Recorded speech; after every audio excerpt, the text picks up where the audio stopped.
अच्छा, अब जम्मू कश्मीर के अंदर फूड ड्रग्स अथॉरिटी या एडमिनिस्ट्रेशन जब काम कर रही है, तो एक चाय का ब्रांड है जिसको जम्मू कश्मीर के अंदर बैन कर दिया गया है।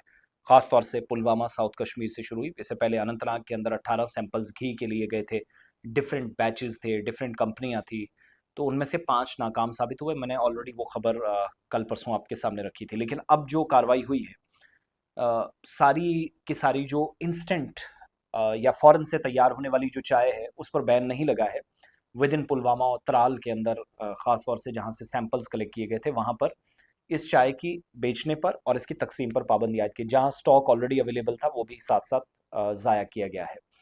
Food and drugs administration Jammu Kashmir जब है, तो सार्फिन को कहा गया है कि batch number 10 dust tea premium instant mix T है। ये अब एक नए ब्रांड के तहत बेची जा रही है। डस्ट टी वो चाय है जो 2-3 मिनट्स के अंदर, बल्कि 1-2 मिनट में तैयार हो जाती है। गर्म पानी में आप पाउडर डालें, दूध वगैरह की भी ज़रूरत नहीं पड़ती। इक्वल शुगर और वो सब बकवास उसमें लिखा होता है।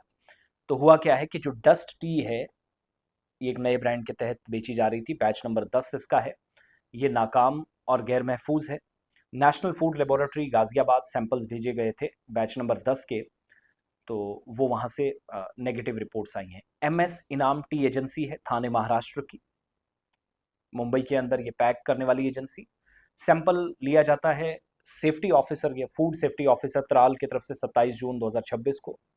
रूटीन चेकअप चल रहा था, या आप कह लीजिए एक्सरसाइज थी, कार्रवाई हो रही थी। तो नेशनल फूड से जो लेबोरेटरी है गाजियाबाद, रिपोर्ट वहां से आए, एनालिसिस किया जाए, कुछ शक व शुबहात थे, उस चाय का सैंपल्स लेने के बाद त्राल से ये भेजी जाती है Ghaziabad.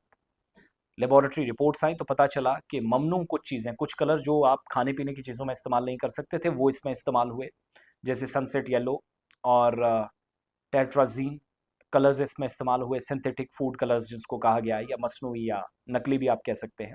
So food safety and standards act के प्रोविजंस के मुताबिक ये सब चीज़ें गलत है, लोगों की सेहत के साथ खिलवाड़ है। अब असिस्टेंट कमिश्नर पुलवामा है, उनने जो ऑर्डर जारी किया है कि इस चाय पर बेचने और इसकी तकसीम पर फिलहाल पाबंदी है।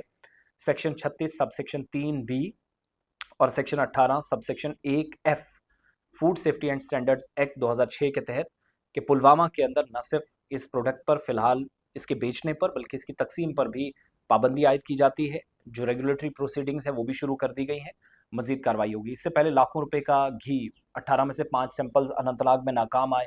फिर श्रीनगर में, जम्मू में कार्रवाइयाँ हुई। लाखों रुपए के ये जिन बैचेस के सैंपल्स थे वो पकड़े गए, जब्त हुए।